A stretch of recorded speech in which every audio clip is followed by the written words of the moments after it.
नमस्ते। इस वीडियो में मैं आपको दिखाऊंगा कि पोको F7 Pro सेटअप करने के बाद आपको सबसे पहले कौन-कौन सी चीज़ें ज़रूर करनी चाहिए। आइए कंटिन्यू पर क्लिक करें।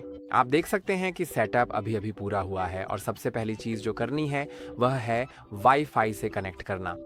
संभवतः आपने यह पहले ही कर लिया होगा, लेकिन अगर नहीं किया है तो अभी करना अच्छा रहेगा क्योंकि आगे के स्टेप्स के लिए इसकी ज़रूरत पड़ेगी। तो सेटिंग्स में जाइए और वाईफ़ाई पर जाइए।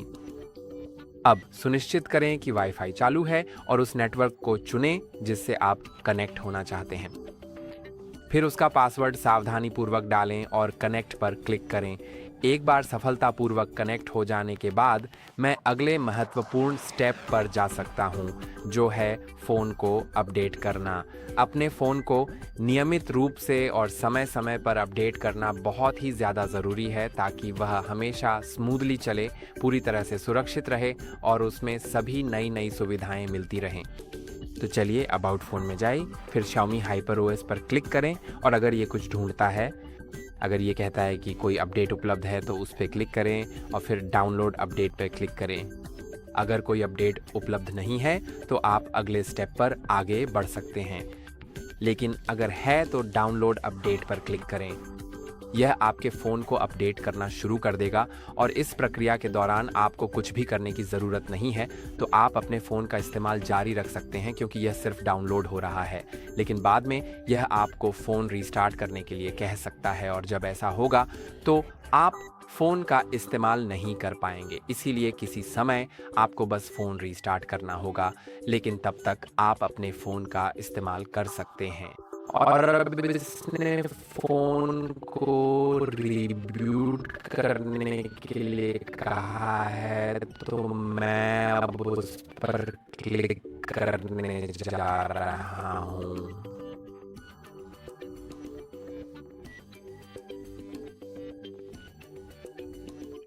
और अब चूंकि फ़ोन रिबूट हो गया है तो चलिए अगले स्टेप्स के साथ आगे बढ़ते हैं। एक और तरीका है सेटिंग्स में जाकर गूगल में साइन इन करना। इस बात की काफ़ी संभावना है कि आपने यह पहले ही कर लिया होगा, लेकिन आगे के स्टेप्स के लिए यह ज़रूरी है, तो चलिए सुनिश्चित कर लेते हैं कि हमने यह किया है। बस सेटिंग्स में एडिशनल सेटिंग्स पर जाएं और वहां अकाउंट्स और सिंक को ढूंढें। फिर अगर अकाउंट्स के तहत आपके पास कोई भी गूगल अकाउंट लिस्टेड नहीं है तो ऐड अकाउंट पर क्लिक करें। गूगल पर क्लिक करें। अगर आपके पास गूगल अकाउंट नहीं है तो क्रिएट अकाउंट पर क्लिक कर सकते हैं, लेकिन अगर आपके पास पहले से है तो बस अपना ईमेल या फ़ोन नंबर दर्ज करें। नेक्स्ट पर क्लिक करें और पासवर्ड दर्ज करें। फिर यह आपसे पूछेगा कि यह डिवाइस कौन इस्तेमाल करेगा। अगर आप यह चुनते हैं कि यह आपके बच्चे के लिए है तो आगे के स्टेप्स थोड़े अलग हो सकते हैं। अब मैं गूगल की terms of service, Google play की टर्म्स ऑफ सर्विस और उनकी प्राइवेसी पॉलिसी से सहमत हो रहा हूँ। इसके बिना आप अकाउंट जोड़ने की प्रक्रिया आगे नहीं बढ़ा सकते। फिर आपसे पूछा जाएगा कि क्या आप अपने डिवाइस का डेटा बैकअप करना चाहते हैं, और अगर हाँ तो उसे सक्षम ही रहने दें। अगर आपको नहीं पता है तो मैं यह सुझाव दूंगा कि इसे सक्षम ही रहने दें, ताकि अगर आपके डिवाइस के साथ कुछ हो जाए, जैसे कि वह खो जाए, चोरी हो जाए या टूट जाए, तो आपका महत्वपूर्ण डेटा न खोए। एक बार जब ये जोड़ दिया जाए तो चलिए प्ले स्टोर पर चलते हैं, जहां हम ऐप्स को अपडेट कर सकते हैं, क्योंकि ऐप्स को अपडेट करना उतना ही ज़रूरी है जितना कि अपने फ़ोन को अपडेट करना। कुछ ऐप्स बिना अपडेट के काम भी नहीं कर सकते।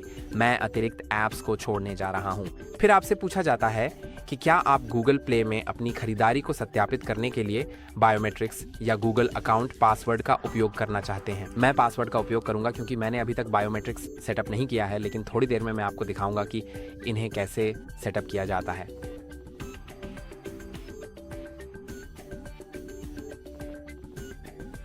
अब मेरा अकाउंट जोड़ दिया गया है और मैं ऊपर दाईं ओर प्रोफाइल आइकन पर क्लिक कर सकता हूं। फिर माय ऐप्स एंड गेम्स पर क्लिक कर सकता हूं, अपडेट्स अवेलेबल में जा सकता हूं और अपडेट ONL पर क्लिक करने जा रहा हूं।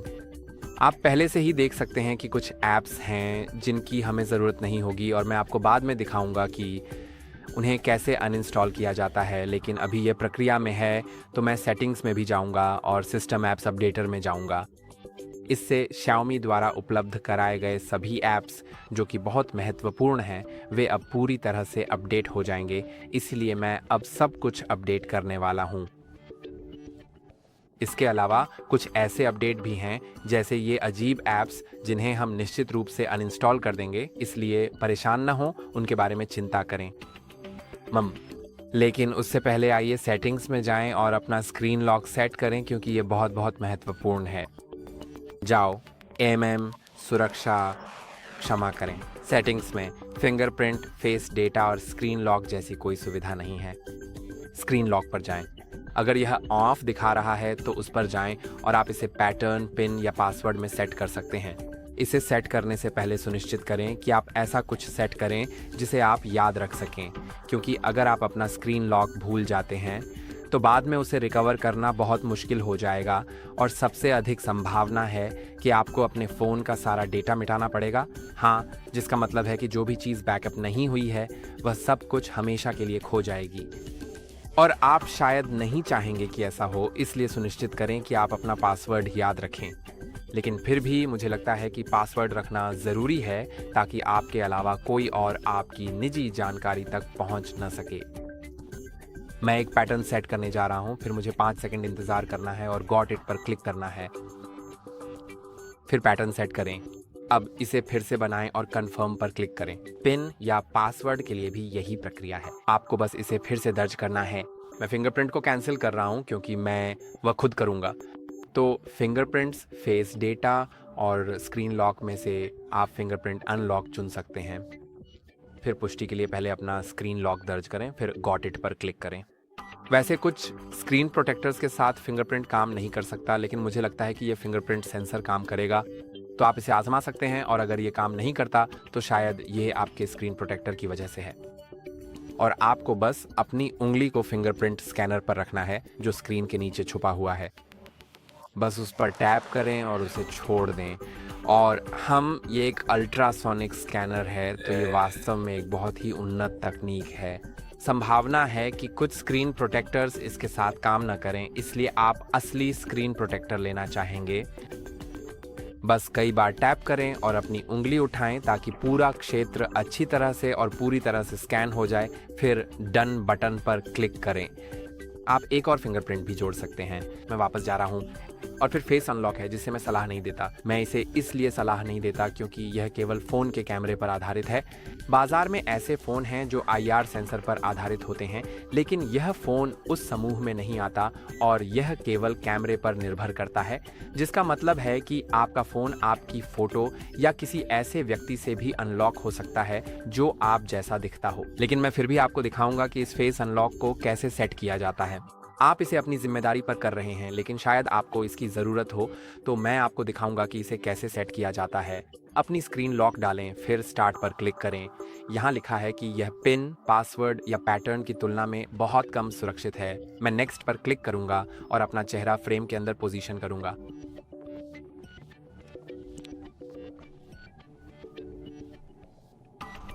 एक बार ये ऐड हो जाए तो मैं डन पर क्लिक कर सकता हूँ।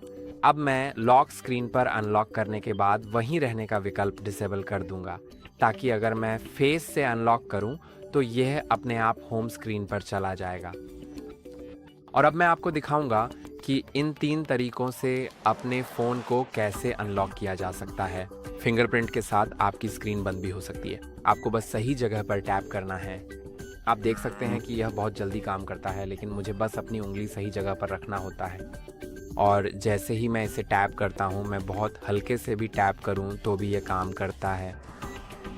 फिर फेस के साथ बस बटन दबाएं, अपने फ़ोन की तरफ देखें, ये अनलॉक हो जाता है। और स्क्रीन लॉक के साथ बस ऊपर की ओर स्वाइप करें और पासकोड डालें। अब चलिए वॉलपेपर सेट करना सीखते हैं। मुझे पता है कि बहुत से लोग अपना खुद का वॉलपेपर लगाना पसंद करते हैं, तो मैं आपको बताऊंगा कि ये कैसे करना है। आप वॉलपेपर के लिए कोई ऐसी फ़ोटो लगा सकते हैं जो आपने अपने पिछले डिवाइस से ट्रांसफ़र की हो, इंटरनेट से डाउनलोड की हो या अभी खींची हो। तो मैं अभी एक फ़ोटो खींचने वाला हूँ क्योंकि मेरे फ़ोन में अभी कोई फ़ोटो नहीं है।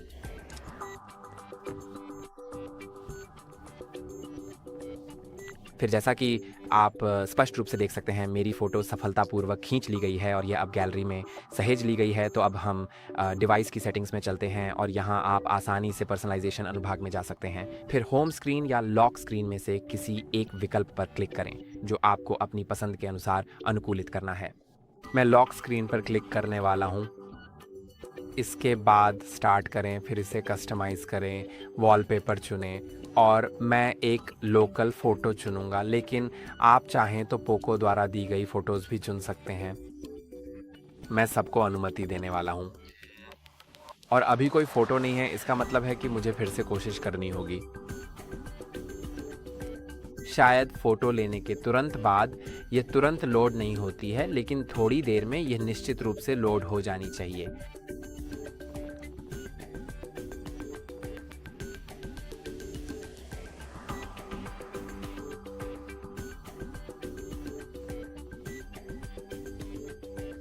ठीक है, असल में इससे पहले मैं अपनी गैलरी में जा रहा हूँ जहाँ मेरी सभी तस्वीरें और वीडियो संग्रहित हैं। शायद इसे यहाँ लोड होने की ज़रूरत है। एक बार जब ये पूरी तरह से लोड हो जाए, हाँ, ये बिल्कुल यहीं पर है।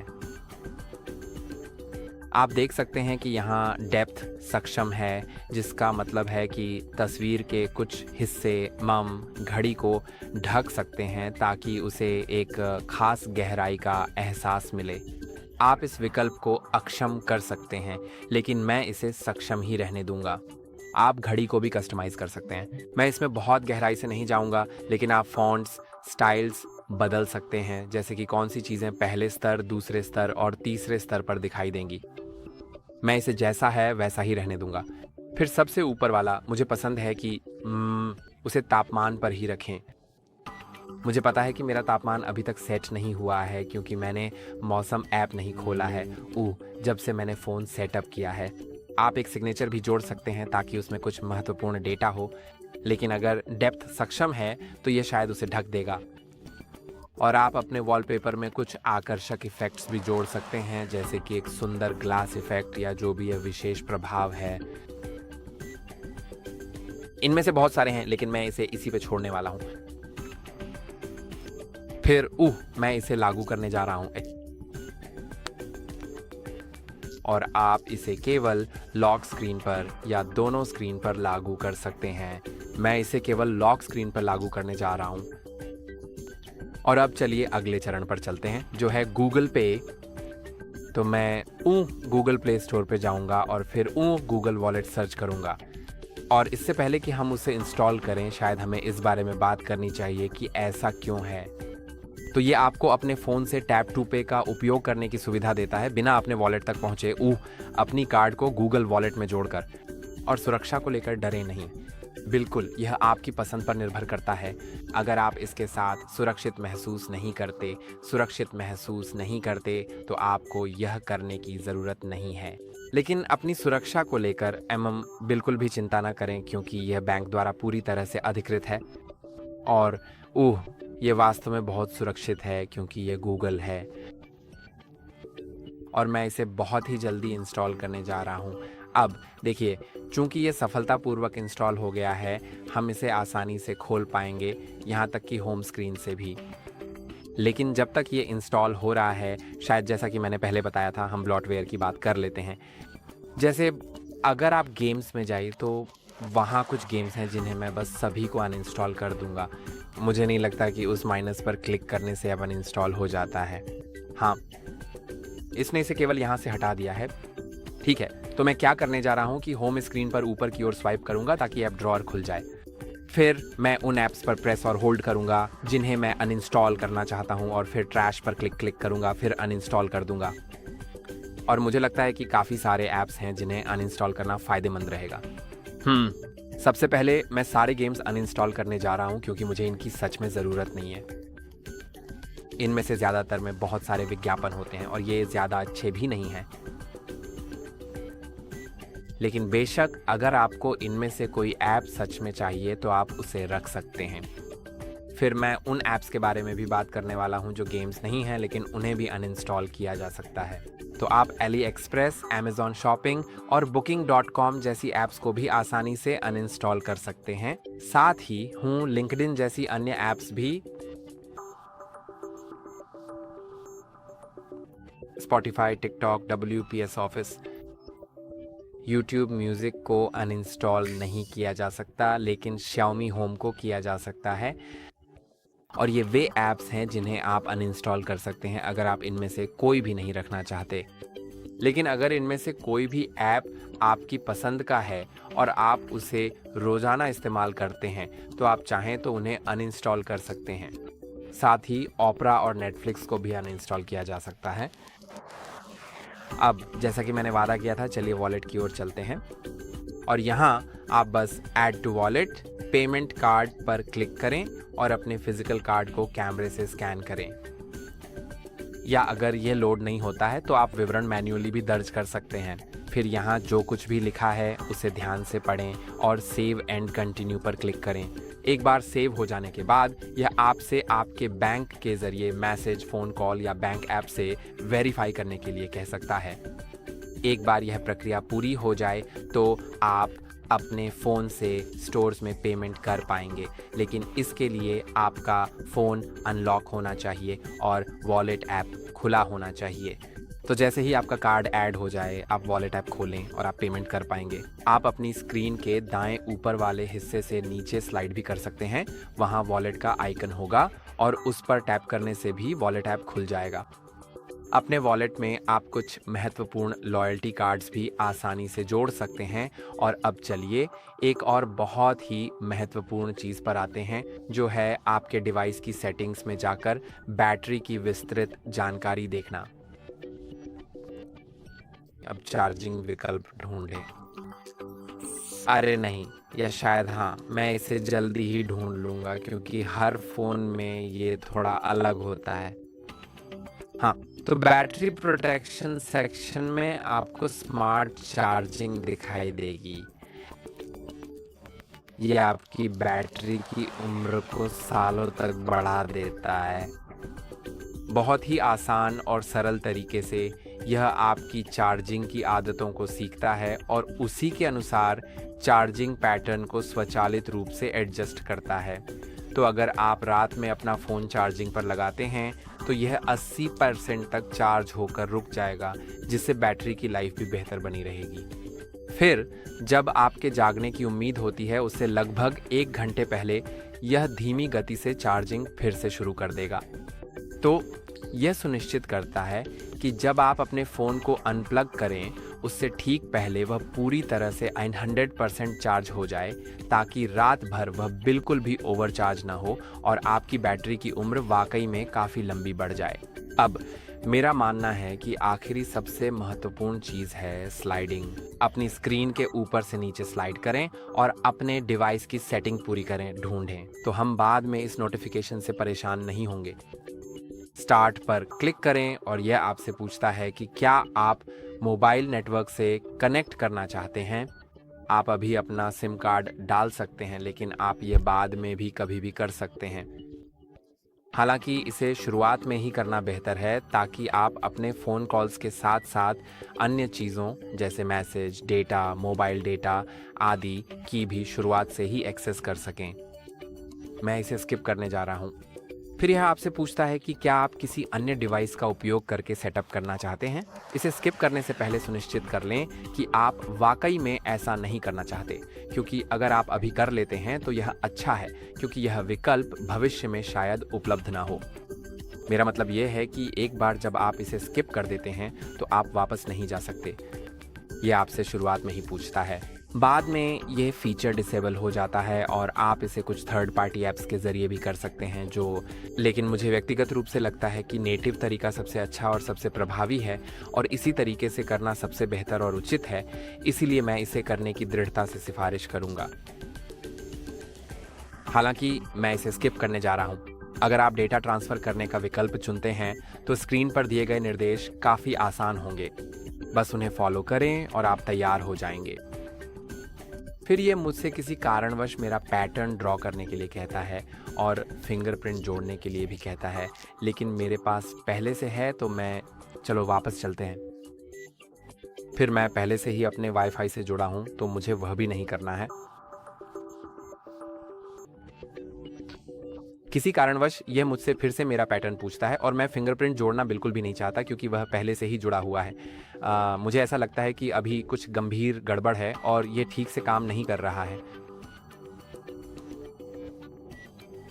जी।